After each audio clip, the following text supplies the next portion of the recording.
Bienvenido Juan Sebastián Landi, gracias por aceptar nuestra invitación y gracias por apoyar esta iniciativa de formar de manera correcta y profesional. Cuéntanos cómo conociste a Bitcoin, cómo empezaste en este sector.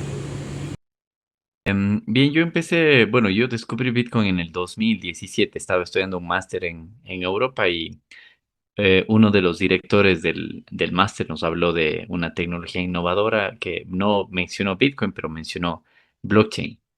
Y eso fue en 2017 más o menos. Y entonces al revisar un poco la documentación en Internet, encontré que Bitcoin era una de las primeras aplicaciones que utilizaba blockchain. Entonces, así es como descubrí, después me puse a investigar más y a mí me gustó más por el tema de desarrollo de software, porque yo soy ingeniero en sistemas. Entonces esa es la parte que me enganchó a mí, porque Bitcoin es protocolos de software en donde puedes crear un dinero programable, inconfiscable, que funciona 24/7 y no necesitas de un banco central ni ninguna entidad para ponerlo a funcionar. Juan, ¿y cómo no iniciar esta entrevista preguntándote qué es Bitcoin, cómo funciona realmente, cuál es su interfaz? Por favor, cuéntanos. Bueno, es, Bitcoin es un protocolo de Internet, como es el protocolo TCP/IP, que es el protocolo que estamos usando, por ejemplo, ahora para hacer esta videollamada, o como es el protocolo voz sobre IP, que también estamos usando ese protocolo para utilizar las videollamadas, o como es el protocolo SMTP, que es para enviar correos electrónicos. Entonces, todos son protocolos. ¿Qué quiere decir un protocolo? Que es un conjunto de reglas que tienes que seguir para funcionar sobre Internet. Entonces, en este caso, el protocolo SMTP es un número de pasos que tienes que seguir para que tu aplicación se conecte al correo electrónico. El voz sobre IP es un protocolo que tienes que seguir tales pasos para poder transmitir voz sobre Internet y así. Entonces, Bitcoin es un protocolo que tienes que seguir un número de pasos para poder funcionar sobre Internet, y creas una red de personas a personas en donde puedes transferir valor. Entonces, eso es Bitcoin en la parte técnica. De ahí, en una explicación no técnica, Bitcoin te permite enviar valor, así como envías un WhatsApp, por ejemplo, ahora en cuestión de segundos. Entonces, Bitcoin te permite enviar valor sobre Internet a cualquier parte del mundo, solamente utilizando tu billetera, Internet y nada más. No hay que pedirle permiso a nadie, no hay que crearse cuentas con nadie, no hay que subir pasaportes a ninguna cuenta, para nada. Entonces, eso es Bitcoin, es un protocolo que te permite transferir valor sobre Internet de persona a persona. Para una persona que está iniciando en el mundo de cripto, de Bitcoin, quiere comprar Bitcoin, no sabe cómo hacerlo, cómo puede adquirirlo, cuáles son las plataformas recomendables, cuál es el proceso que se debe hacer de manera consciente. Bueno, Bitcoin puedes adquirirlo de algunas formas. Comprarlo es una de ellas. Pero de ahí puedes obtener Bitcoin, por ejemplo, si te pones a minar Bitcoin utilizando equipos de computación en tu casa. Puedes ponerte a minar Bitcoin, puedes invertir en empresas que minan Bitcoin, que ellos ya tienen la infraestructura y las computadoras conectadas, y tú les pagas una mensualidad y ellos minan por ti porque tienen un mejor costo de electricidad, y tú así vas acumulando Bitcoin. Puedes vender tus servicios por Bitcoin si eres desarrollador gráfico, programador, lo que sea. Puedes vender en Internet tus servicios y recibes pagos en Bitcoin. Y la otra opción es comprar Bitcoin. Es decir, si tienes el dinero en efectivo, puedes comprar Bitcoin entre personas que conozcas, que esa es la mejor forma, porque ahí no tienes que crearte cuentas en ningún lado. Por ejemplo, si asistes a eventos de Bitcoin, que ya cada vez son más comunes en Latinoamérica, puedes comprar Bitcoin a las personas que asistan ahí. Puedes comprar Bitcoin también en cajeros Bitcoin, que ya en casi todos los países de Latinoamérica. Creo que solamente en Venezuela no hay cajeros Bitcoin, pero de ahí en todos los países tienes, en Uruguay, en Colombia, en Bolivia, en Ecuador, en todos los países tienes cajeros Bitcoin también. La ventaja es que ahí llegas, ingresas el dinero, pones tu dirección y listo. No hay mayor trámite, no tienes que crearte cuentas, así que esa es otra opción para comprar Bitcoin. Otra opción, como mencionaste tú, también son las plataformas, pero ahí hay que tener en cuenta que para utilizar estas plataformas tú tienes que crearte una cuenta, y por lo general estas plataformas te piden que tú subas tu pasaporte, tu identificación, incluso a veces como una prueba domiciliaria que vean dónde vives. Y toda esa información es susceptible, es historial de compras que tú haces a tu domicilio, porque si subiste una prueba de verificación de domicilio van a saber dónde vives. Y así se han dado muchos ataques que últimamente es noticia en Europa, más que todo Francia es el país más peligroso para la gente que tiene activos, porque incluso el gobierno que tenía esa información de quiénes estaban accediendo y quiénes estaban comprando, o las empresas relacionadas con billeteras de criptomonedas, fueron hackeadas. Y los delincuentes tienen acceso a eso y han llegado a la casa de estas personas o a las direcciones de donde trabajan, han sufrido ataques físicos, han sufrido secuestros y todo, solo por acceder al Bitcoin que ellos saben que tú tienes. Entonces, sí, es otra forma de adquirir Bitcoin. No es la más recomendable, pero es una opción que al final las personas tienen ahí para escoger si ellas deciden o no utilizar eso. Entonces, hay muchísimas plataformas, depende del país en el que estés, hay algunas que te van a permitir comprar incluso transfiriendo el dinero de tu banco a la plataforma, hay otras que no están todavía con este tema de pasar el dinero de tu banco directamente a estas plataformas, hay unas, depende del país, hay unas que te permiten utilizar tarjetas de crédito o de débito, hay otras que funcionan con temas P2P, que es decir, dentro de la plataforma hay opciones en las que si yo quiero comprar, digamos, $100 de Bitcoin, entro a la sección P2P y hay gente en mi país que está ofertando vender Bitcoin $100. Entonces, ahí se ponen en acuerdo en los métodos de pago, se hacen las transacciones y estas páginas sirven como intermediarios para saber que las transacciones se hagan. Entonces, como ven, es una opción, pero no es la que más fáciles yo las veo, por ejemplo, adquirir entre personas, grupos que tú conozcas o eventos a los que vayas, cajeros Bitcoin, que es mucho más fácil, o incluso que vendas tus servicios por Bitcoin o que participes en la minería de Bitcoin es mucho más fácil que hacer todo este proceso en los exchanges. Juan, para las personas que están iniciando y no saben nada de esto, ¿dónde pueden comprar Bitcoin? ¿Dónde tú recomiendas? ¿Cuál es la mejor opción? Como depende de la facilidad que tenga cada persona, porque esto va de país en país, ¿no? En todos los países funciona, funciona igual. Por ejemplo, en Europa se ha vuelto cada vez más complicado conseguir Bitcoin de forma anónima, es decir, incluso a través de cajeros Bitcoin o a través de plataformas, porque ya todo tiene que ser a través de plataformas. Es decir, si así te vayas a un cajero y quieras comprar €1, te van a pedir que subas tu documentación. Mientras que en Latinoamérica todavía hay, y en otros países también hay ese beneficio en donde no necesariamente tienes que pasar por todo ese proceso que se llama, en las iniciales en inglés son KYC, que quiere decir Know Your Customer. Entonces, depende de cada persona, cómo quiera ellos adquirir. Pero, por ejemplo, si yo necesito adquirir Bitcoin, yo lo que hago es adquirirlo en eventos o a personas de la comunidad a la que yo pertenezco, dependiendo en el país en el que esté. Otra opción es los cajeros. Los cajeros también es muy fácil utilizar. Lo he usado en Argentina, los he usado en El Salvador. Es muy fácil comprar en El Salvador. Los he usado en Ecuador. Es muy fácil.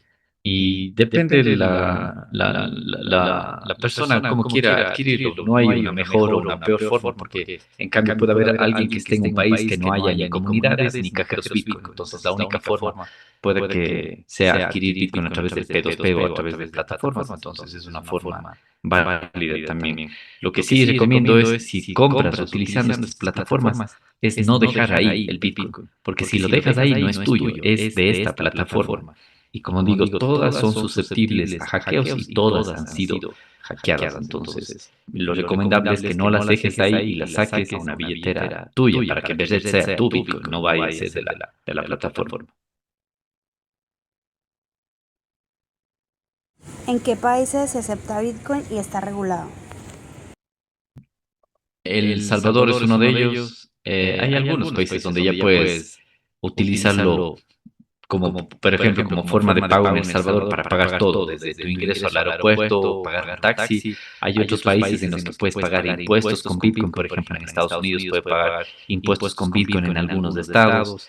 En Georgia también puedes pagar incluso tasas de impuestos en Bitcoin.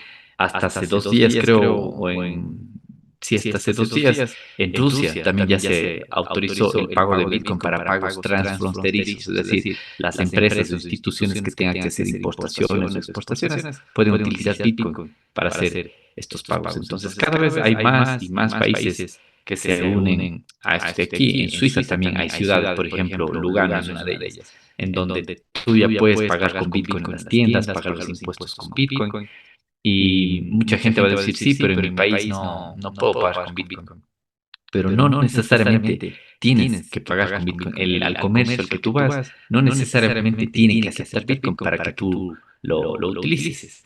Incluso ahí hay plataformas o tarjetas como Visa o Mastercard que tú puedes recargar con criptomonedas, entre ellas Bitcoin. Entonces tú recargas con USDT o con Bitcoin y al comercio tú le pagas con la tarjeta Visa y para ellos es una transacción en la moneda local. Ellos no ven que tú estás pagando en Bitcoin o en USDT, pero es una tarjeta que ya está recargada con criptomonedas, entonces para ellos la transacción es completamente transparente, pero tú sabes que estás utilizando Bitcoin. Entonces yo he utilizado, por ejemplo, estas tarjetas en Europa, en El Salvador, hasta en Bielorrusia me salvaron estas tarjetas porque no aceptaban la tarjeta de banco local y del banco local que yo tenía del país de donde viajaba, no funcionó, pero funcionó una tarjeta Mastercard que era cargada con criptomonedas. En las gasolineras también, cuando voy a pagar, les digo, déjenme pagarle con esta tarjeta que está cargada con criptomonedas y se quedan viendo asustados de que ellos no aceptan criptomonedas, pero a la final no tienen por qué aceptar criptomonedas porque estamos pagando con la tarjeta Visa o Mastercard y a ellos les llega el pago en la moneda local, pero esa tarjeta está cargada con criptomonedas.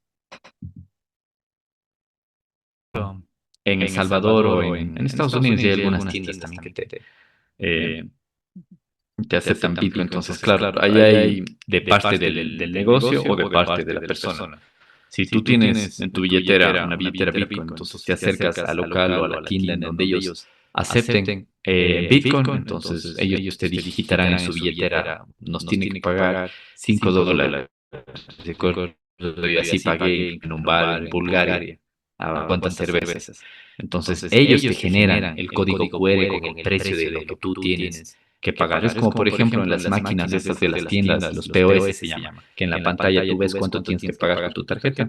Entonces algunos locales tienen un POS que se genera un código QR, otros tienen su propio teléfono, que ahí desde la aplicación ellos generan que me tienen que pagar $10, $10, 10 euros, lo que sea, y se genera ese código QR, que es la dirección Bitcoin a donde tú tienes que enviar la cantidad solicitada. Entonces, abres tu billetera, escaneas ese código y automáticamente en tu billetera se llenan los datos, la dirección a donde vas a enviar, la cantidad que te están pidiendo y tú simplemente verificas el pago y listo. Y se hace en cuestión de segundos utilizando la red Lightning que se llama, que es la red mucho más rápida de Bitcoin.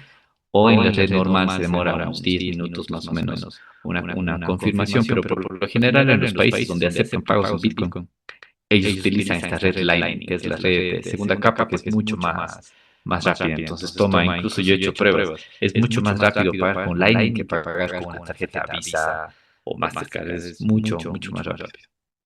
En la primera capa, en la capa principal, que se llama en inglés la main chain, es decir, la red principal, sí, las confirmaciones se dan cada 10 minutos. Entonces, imagínate, si tú vas a pagar por un café, no puedes estar parada de 10 minutos hasta que se confirme el pago. Para eso funciona la segunda red, que es la red Lightning, que digo, toma menos de un segundo hacer el pago. Es mucho más rápido pagar así que con tarjetas de débito o de crédito.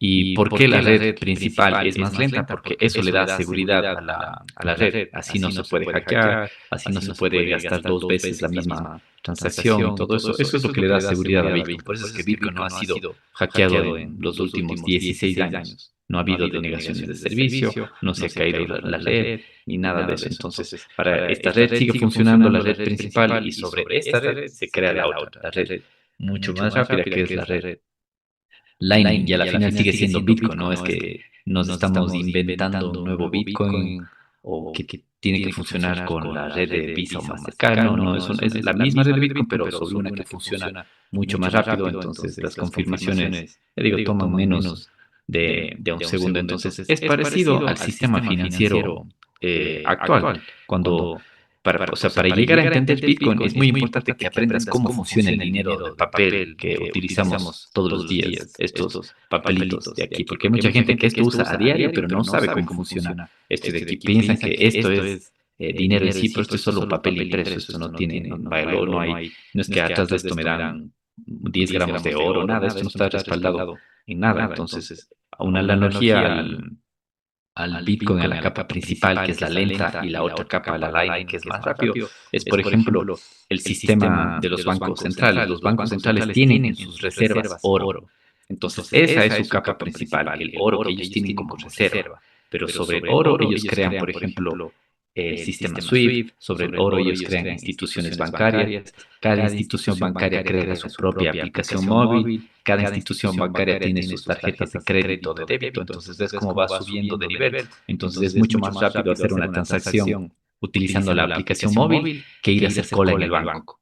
O es mucho más fácil transferir $10 de una aplicación a otra aplicación que bajar más acá la capa y llevar 50 gramos de oro al banco para pagar y que te den cambio 20 gramos de oro. Entonces, ves, así funcionan las capas en el sistema monetario. Entonces, la diferencia es que en el sistema monetario hay una infinidad de capas porque está el Banco Central, está el Banco Intermediario, está la cooperativa en el medio, está Visa, está Mastercard, y si quieres pasar a otro país, hay otra institución en el medio y así mismo vuelves a caer. Está la institución en el medio, llega Visa Mastercard, llega no sé quién, llega no sé cuántos, hay muchísimos intermediarios. Mientras que con Bitcoin es la capa base y la capa Lightning, y no hay más. Entonces, si tú transfieres de Lightning a Lightning, no hay más intermediarios, llega directo. Y ahora, si después del Lightning quieres tú pasar a la capa principal, ahí haces una transacción. Ok, todo este Bitcoin que tengo en Lightning lo quiero pasar a mi billetera en la capa principal. Entonces haces una transacción en Bitcoin que se demora 10 minutos en confirmar y listo, está en tu billetera en la capa principal. Siempre un código nuevo. Es mejor y es una buena práctica que siempre se genere un código nuevo. Es decir, cuando tú vas a pagar, tú como cliente, tú no generas el código QR, eso lo genera la tienda. Entonces es parecido, si tú me estás vendiendo un servicio, digamos, me ayudas con edición de video, entonces te tengo que pagar $100, tú pasas a ser la tienda, entonces tú abres tu aplicación, me generas el código QR, yo te hago el pago y las aplicaciones por lo general cuando tú vuelves a generar un código QR para recibir un pago, te genera una nueva dirección que se representa con un nuevo código QR. Claro que puedes volver a reutilizarlo, pero no es tan buena práctica porque el que tenga esa dirección va a poder ver todas las transacciones que has hecho a esa dirección. Mientras que si lo utilizas una sola vez, solo va a ver una transacción y listo, no ve más atrás de eso.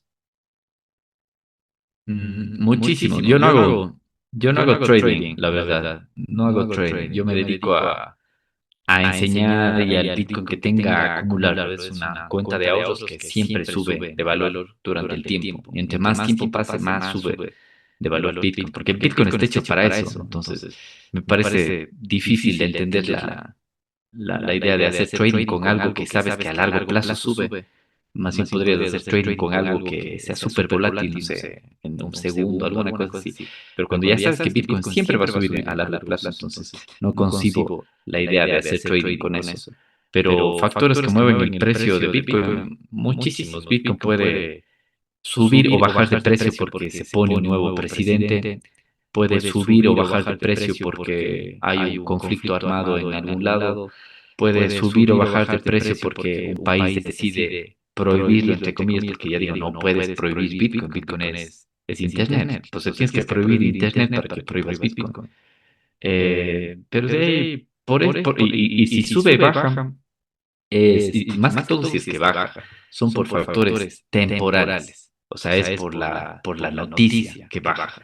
Pero de ahí, Bitcoin está hecho a que siempre suba de precio en el largo plazo. Entonces hemos visto que, por ejemplo, Bitcoin en el año anterior creo que estuvo en octubre en 120.000, alguna cosa así. Ahora está en los 65.000, que es como un 50% de caída, pero han pasado, imagínate, 7, 8 meses. Entonces, eso es la temporalidad momentánea de que Bitcoin está así. Pero si tú amplías la visión a 4 años, a 8 años, siempre va a subir de precio. En unos cuantos meses o años nos estaremos riendo de, ¿te acuerdas que Bitcoin cayó a 65.000 y Bitcoin ya estará en 6 cifras nuevamente? Entonces, es por temporalidades que cae, pero si tú ves la gráfica a largo plazo, siempre cae en el corto tiempo, pero en el largo plazo siempre va a subir. Entonces, factores que hagan mover el precio de Bitcoin hacia arriba o hacia abajo hay muchísimos, pero nunca vas a encontrar una noticia que diga el gerente de Bitcoin estafó a las personas o el gerente de Bitcoin fue encontrado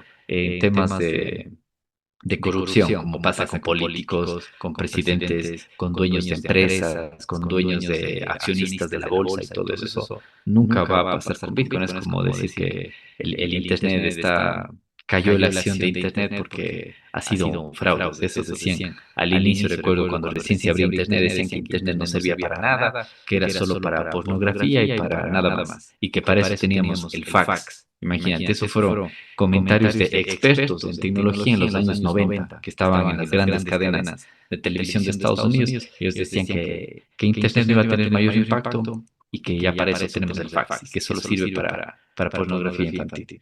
Y ahora un país no puede funcionar sin Internet, un gobierno no funciona sin Internet porque utilizan satélites, utilizan aviones, todo el sistema financiero actual donde se va Internet en un país, tu banco no va a funcionar, no va a funcionar ni los semáforos de la calle. Entonces, hay que ver cómo la gente no tiene esa conciencia de algo nuevo que nunca ha pasado, entonces no puedes calcular el impacto que va a tener. Entonces, es lo Bitcoin. Entonces, eso es la pregunta que me hiciste de cosas que suben y bajan el precio del Bitcoin. Muchísimas, pero es temporal, porque de ahí a la larga Bitcoin siempre va a subir de precio.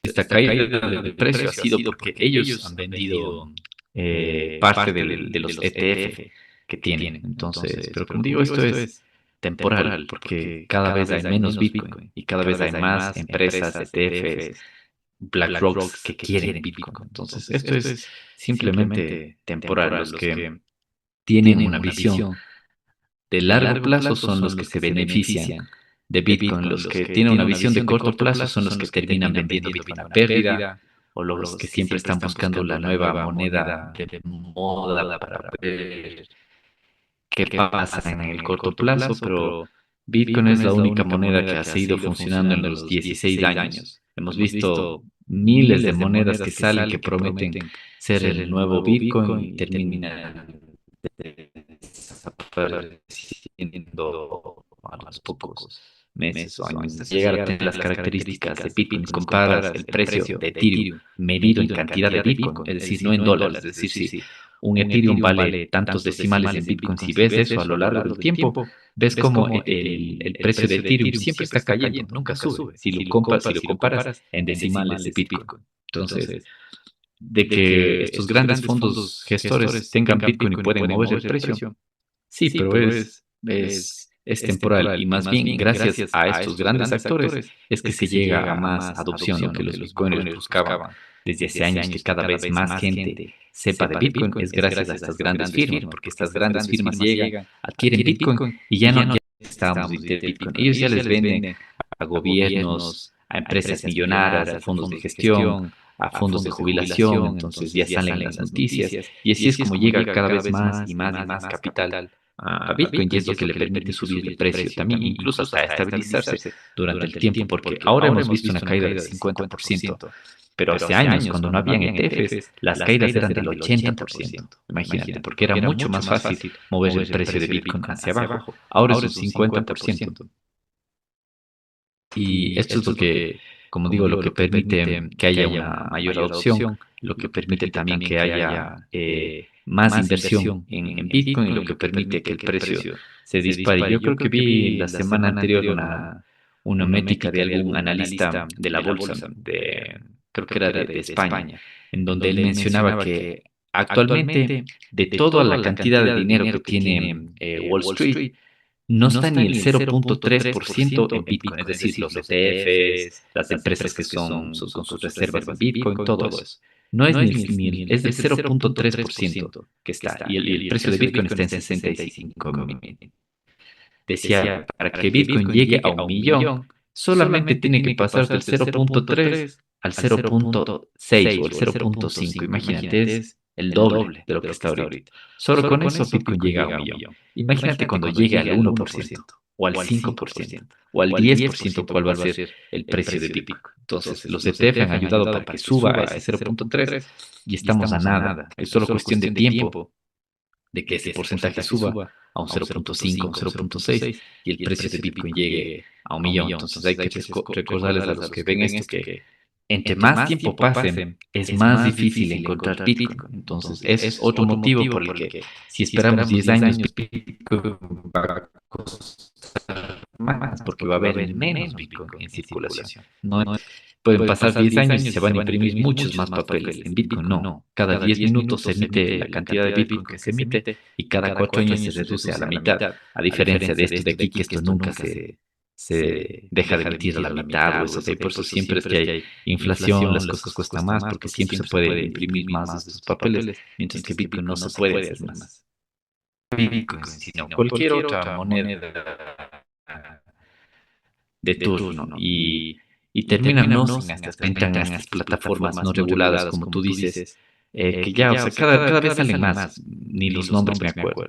Entonces, a mí yo sí les digo, estudien un poquito, aprendan. Pero ahora es mucho más fácil encontrar podcasts o información en YouTube o acceso a libros, cosas que, por ejemplo, hace 10, casi 10 años, 2017, cuando yo, cuando yo empecé, había muy poca información en español. Había casi todos los libros en inglés. El Bitcoin no había cápsulas. Por ejemplo, tenerlo en tu teléfono no había, era mucho más difícil. Ahora lo tienen mucho más fácil, así que aprendan, edúquense un poco, lean. Hay muchos libros también en mi perfil de Twitter, de X. Ahí tengo, creo que, fijado el link a uno de sus libros que se llama El pequeño libro de Bitcoin, que son apenas 100 hojas, que te lo lees en una semana, me dices que no es Bitcoin. Entonces, aprendan y, o sea, el dinero es algo que, estos papelitos de aquí es algo que no es tan fácil conseguir. Es fácil imprimirlos. Para los que están al lado de la impresora son los que más se benefician de esto. Pero para los que no estamos al lado de la impresora es difícil para nosotros conseguir esto de aquí. Entonces me sorprende con qué facilidad a veces le dan el dinero a alguien más o a plataformas que no están reguladas con la intención de, no sé, hacerse millonarios en un mes, en una semana, yo no sé. Entonces siempre les digo, se dan cuenta lo difícil que es conseguir ese papel. Entonces no es tan difícil estudiarse un libro una semana para saber en dónde están poniendo ese dinero. Ya después si estudian y ven que no es para ustedes, entonces no hay ningún problema. Ahí sí pueden ver otro tipo de inversión, pero yo no he conocido a nadie que le haya dedicado unas cuantas horas a leerse un libro de Bitcoin que terminando el libro me diga, ¿sabes qué? Bitcoin es una estafa. Yo no he conocido a nadie que haya hecho los deberes y que haya estudiado Bitcoin para que me diga, no, no, Bitcoin no vale, mejor me compro estas monedas como es la Doge de los perritos, no sé qué. Yo no he conocido a nadie que haciendo los deberes llegue a la conclusión que Bitcoin no vale. No, gracias a ti, Alexandra, por la invitación. Así empezamos todos. Yo también empecé haciendo 2017, hace casi 10 años, en un grupo de Telegram, entre amigos, y de ahí se abrió más gente y de ahí nació podcast. Así que a los que quieran aprender más, sigan líneas como esta, aprendan y también pueden seguirme en X como @jlandiere o en la página web del podcast también en Bitcoin y Cryptos.show. Ahí tienen también recursos, white papers de Bitcoin, el link a los libros, información, todo eso tienen ahí disponible. Excelente, Juan Sebastián Landi. Muchísimas gracias por aceptar esta invitación. De verdad, gracias. Gracias. No hay de qué. Adiós, Alexandra, chao.